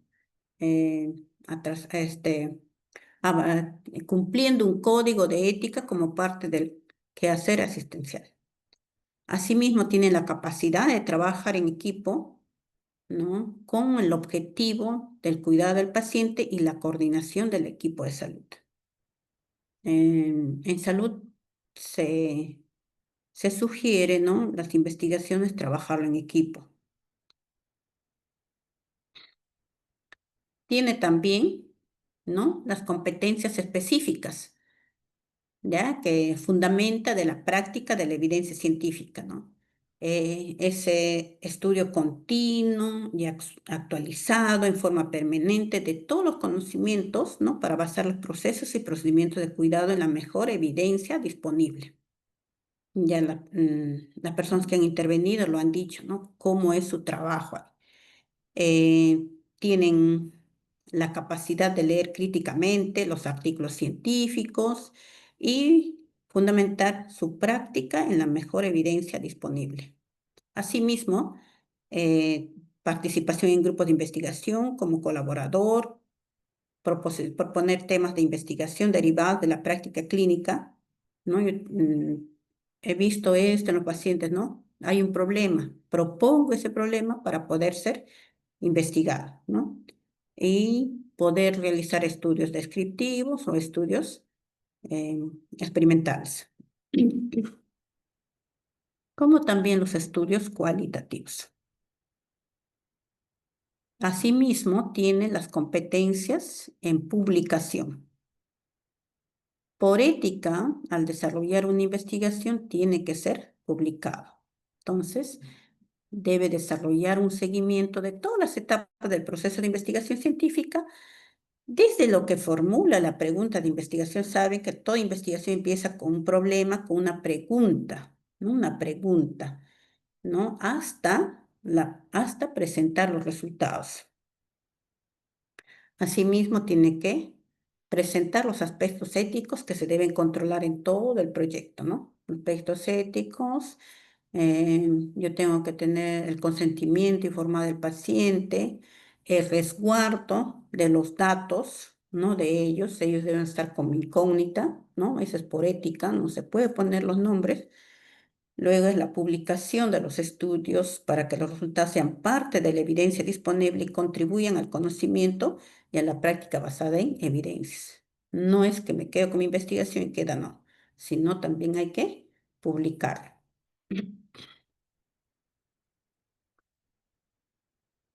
Etapas y elementos del proceso de investigación.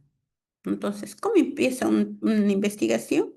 Con la pregunta, ¿no? Encuentro el planteamiento, hay una descripción del problema, pero formulo una pregunta. Después de esa pregunta, planteo la hipótesis, ¿no? ¿Cómo podría ser? Luego, el objetivo general específicos que me van a guiar toda la investigación. Luego de ahí yo tengo que elegir un tipo y diseño de investigación donde me va a permitir cumplir esos objetivos que me he trazado y probar o comprobar la hipótesis también que me he planteado. Ya, ese es el ritmo de la investigación. Luego es construir una metodología que me permita prevenir el sesgo. ¿Qué es sesgo? Que no se salga la investigación, ya que no se sabe. Entonces tengo que buscar una metodología, cómo controlar eso. Después voy a definir en qué lugar le voy a hacer, en qué periodo, cuál va a ser mi población de estudio, ¿no? ¿Cuál va a ser mi muestra, ¿no? Esa muestra, qué criterios va a tener de inclusión y exclusión. Inclusión es qué características para que puedan estar en la investigación y qué características que no van a poder estar en la investigación, que es la exclusión.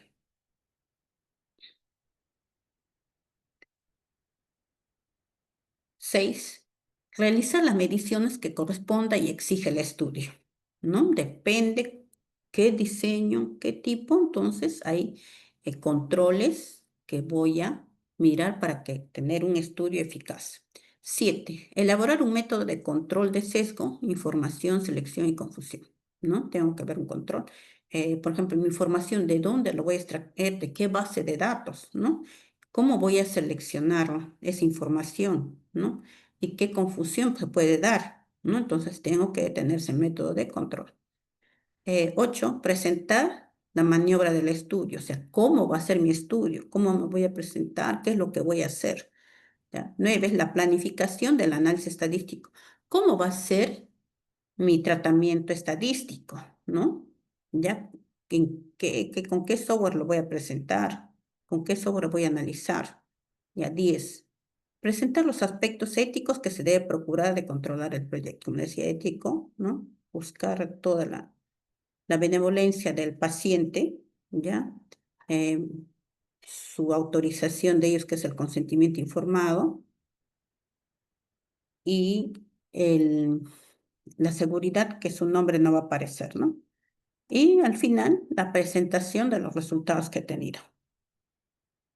Todo ello entonces compete en un proyecto de investigación, ¿no? Que debe ser aplicada y llevada a cabo, ¿no? Depende del tipo, diseño, ¿no? Depende del lugar que va a tomar. ¿Qué tipos de estudio? ¿Qué preguntas va a ir, ¿no? ¿Y qué diseño de estudio, ¿no? Por ejemplo, pregunto, ¿cómo está Y? Voy a tener una frecuencia de prevalencia.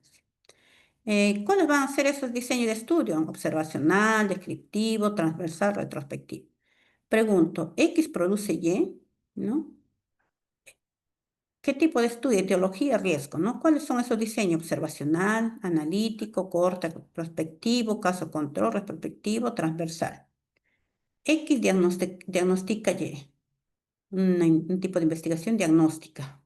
¿Cuáles son esos diseños? Observacional, analítico, transversal. X mejora Y. Tipo de estudio, terapia, ¿no? ¿Cuáles son esos diseños? Yo puedo escoger el experimental, el analítico, de corte, prospectivo, aleatorio. X pronostica Y, un tipo de estudio pronóstico. Diseño, puede tener observacional, analítico, corte, prospectivo, ¿ya? Preguntas. ¿Hay preguntas?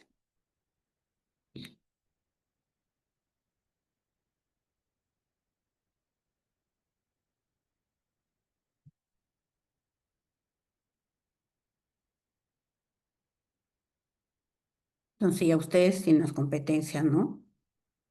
Generales, genéricas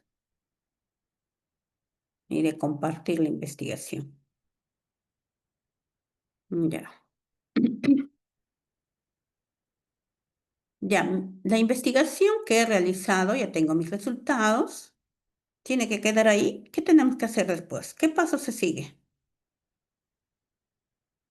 Le guardo mi trabajo de investigación, mis resultados que han sido impactantes, todo queda ahí. Se pone en la biblioteca o se va a una base de datos ¿O qué tengo que hacer? Tienen que ser publicados, maestra.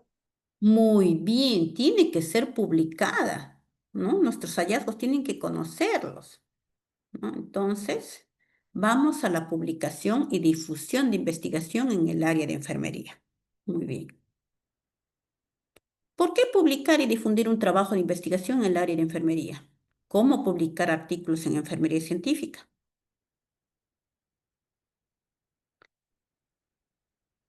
Entonces, ¿por qué, no? En el área de enfermería, según Fundeb 2018, porque es una obligación, ¿ya? Porque la difusión no tiene límite temporal. No podemos guardar unos hallazgos que hemos encontrado, porque es fundamentalmente a través del material escrito cómo se transmite el conocimiento, porque así se consigue reconocimiento dentro del ámbito disciplinar, porque facilita la obtención de financiamiento a proyectos. ¿Cómo este financiamiento de proyectos, no? Porque si yo ya he publicado varios artículos, entonces me van a mirar a mí, ya, eh, la enfermera o el enfermero tiene ya varios artículos publicados. Sí, hay que financiar su otro proyecto de investigación, ¿no? Y por eso esa facilidad se logra cuando se va publicando los trabajos de investigación, ¿no? ¿Por qué promueve el reconocimiento también social y el avance de la profesión, ¿no? Un reconocimiento, mira, ¿no? La enfermera X, por decir, ha encontrado buenos resultados en su investigación, ¿no? Entonces, y profesionalmente vas desarrollando también, desarrollándote. 7, porque impulsa el avance de la sociedad, ¿no? Vamos creciendo ahí. Igualmente por ética, ¿no? Por ética yo tengo que publicar mi trabajo y difundir mi trabajo de investigación. Asimismo, porque también se verá recompensado su esfuerzo, ¿no? Hay universidades, por ejemplo, ¿no? Que dan un porcentaje económico a sus docentes que investigan. Porque ahora es más fácil buscar la revista donde publicar, ¿no? Ahora hay varias revistas que pueden publicar, ¿no? Hay pagadas, también hay gratuitas. Muy bien. ¿Cómo publicar artículos de enfermería científica, ¿no?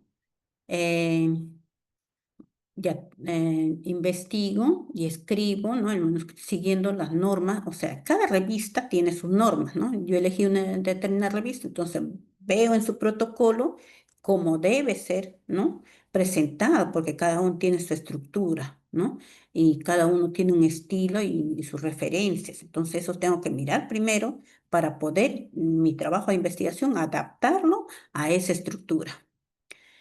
Siguiente paso es localiza una revista científica de enfermería y revisa su sitio web para conocer sus directrices para doctores y cómo enviar el manuscrito, ¿no? Entonces tengo que mirar los pasos, ¿no? Ya tengo la estructura, ya he adaptado mi artículo en esa estructura. Entonces ahora me va a decir cómo enviarlo, ¿no? Entonces a través de un sistema de línea. Tercer paso, envíe el artículo a través de la plataforma, asegurando de que todos los datos de los autores, el código ORCID que deben de tener, ¿no? Y la declaración de originalidad están correctos, ¿no? Porque hay que firmar una declaración de ser autores, ¿no? Y de que el trabajo de investigación es original. ¿Cuáles son esas revistas con mayor prestigio y para la publicación de investigación en enfermería a nivel global? Entonces, acá he colocado algunos enlaces que ustedes pueden ingresar ahí, ¿ya? A nivel global, ¿no? Que pueden estar ahí, ¿ya? Para que puedan difundir sus artículos. Ustedes saben que primero es la investigación, ¿ya? Que tengo que realizarlo, ¿ya? Para poder armar el artículo científico, ¿no? El artículo ya es más compacto, por eso cada revista tiene su estructura, cada revista, ¿no? Eh, eh, de México, revista de enfermería del MSC, revista mexicana de enfermería cardiológica, enfermería universitaria, revista de enfermería neurológica, revista mexicana de enfermería, SAMS. Ya, algunos artículos de interés que ustedes puedan ingresar, ¿no? Que hay una revista científica de enfermería, ustedes pueden ingresar con diversos temas pueden ingresar también ahí para ver cómo están redactados esos artículos que ya ingresaron, que han sido aceptados, ¿no? Porque al enviar ustedes, ahí pasa a un proceso de revisión, ¿no? Te devuelven de repente con algunas observaciones, tienes que levantarlo nuevamente para poder, y ellos dan el visto bueno. Si levantaste correctamente la observación que te hicieron, entonces va a la publicación. Por eso hay fecha de ingreso, ven en la revista fecha de ingreso y fecha ya de aceptación. Eh, Listas, ¿no? En el tema de salud, ¿no? Que también pueden buscarlo. Preguntas.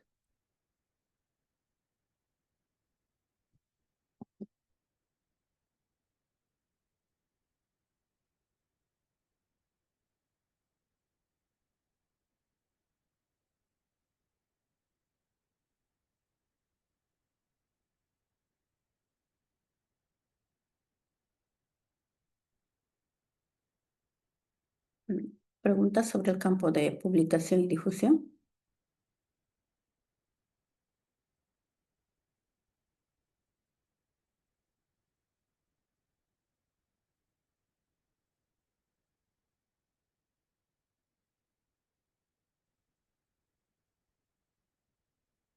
Hay preguntas sobre publicación y difusión de investigación en el área de enfermería.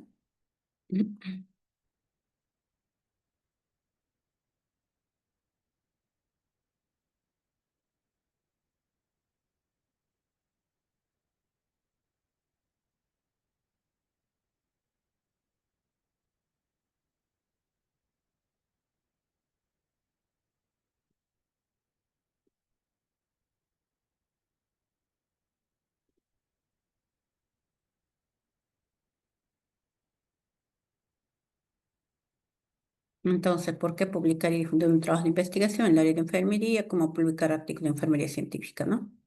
Vamos a hacer un repaso porque es una obligación, porque la difusión no tiene límite temporal, porque es fundamentalmente a través del material escrito cómo se transmite el conocimiento, ¿no? Porque así se consigue el conocimiento dentro del ámbito disciplinar, ¿no? Vas haciendo currículo también cada investigación que realiza, ¿no? Y como digo, el campo de enfermería tiene que ser en grupo, ¿no? Para que se puedan apoyar. Porque facilita la obtención de financiamiento de proyectos cuando ya tú tienes un historial de haber publicado varios artículos, entonces también la universidad, ¿no? Te pueden apoyar en ese financiamiento de proyectos, ¿no? Asimismo, porque promueve el conocimiento social y el avance de la profesión. También porque impulsa el avance de la sociedad. Por ética, no es dable que te quedes ahí con la investigación, sino tienes que difundirle para que otros vean, ¿no? Lo que se ha investigado. Porque se verá recompensado su esfuerzo, ¿no? Porque ahora es más fácil buscar, ¿no? En la revista, donde publicar hay varias revistas que puedan publicar, ¿no? Ahí. Ya. Entonces, como en los pasos, hay que inscribir, hacer el manuscrito, ¿no? Siguiendo, le digo. No es que yo ya tengo y lo presento así, no. Hay que entrar a esa revista y mirar cuáles son su protocolo, cuál es la norma que tiene, qué estructura, porque una revista de otra, hay variación, ¿no? Hay variación. Algunos te ponen algunos puntos, otros no, ¿ya? Entonces hay que mirar eso, ¿no? Principalmente te ponen el resumen, ¿no? La introducción, aparentemente problema, ¿no? La metodología, los resultados, la discusión, ¿no? Es lo principal que lleve un artículo. El artículo surge después de un trabajo de investigación. ¿Ya? Hay que mirar qué revista científica de enfermería nos conlleva a difundir eso, ¿no? Hay que enviar el artículo en la plataforma que nos indiquen, pero hay que también conseguir un código ORCID, ¿no? Para ponerlo ahí, ¿ya? Y declarar que es original ese trabajo de investigación y todo que esté correcto, ¿no? Entonces ya tienen ahí, como les digo, unos enlaces para que puedan ingresar ustedes, ¿ya? Entonces tenemos de Inglaterra, Estados Unidos, de Inglaterra, Estados Unidos, Estados Unidos, Estados Unidos, no, Estados Unidos, Estados Unidos, ¿ya? Y de México también hay unas revistas, algunos artículos de interés. ya unas listas, ¿no? También listas de revistas también que puedan ustedes ingresar, ¿no? Mirar cada uno de ellos, cuál es lo que les conviene, ¿no? Ya. No me quieren hacer preguntas, ¿no? Y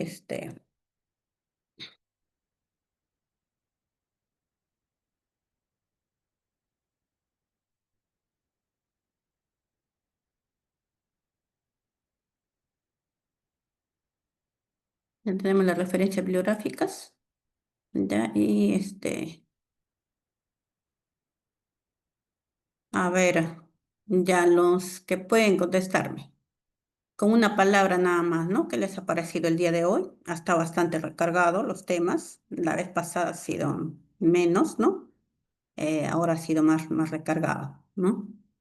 ¿Qué les ha parecido, ¿no? Los que puedan participar, ¿no? Porque ya me han dicho dos personas que no pueden, ¿no? Con una palabra, ¿qué les ha parecido el trabajo de hoy? Sí, maestra, bastante, a ver, amplio, ¿no? Bastante por conocer más, por investigar más. Sí, sí. Ujú.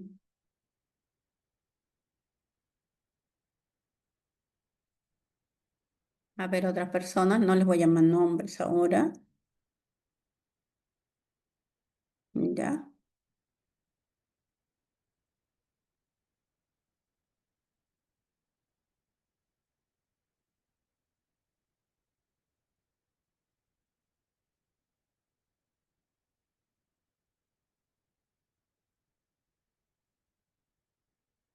Ya incentivándoles a investigación, y hay mucho para investigar. Por eso al inicio les pedí, ¿no? ¿Cuál es la emoción que tienen con el carril? Porque si yo no tengo esa emoción por mi carrera, si yo no tengo esa vocación, tampoco voy a poder hacer investigación. Pero si yo tengo esa vocación de servir, de mirar la calidad del paciente, ¿no? Mirar su mejora, su recuperación de la salud, voy a hacer investigación. Ya, entonces, estimados profesionales, ¿no? Hemos concluido con el trabajo de hoy día y sí les motivo, ¿no? Que investiguen por el bien de la salud peruana, ¿no? Muchas gracias.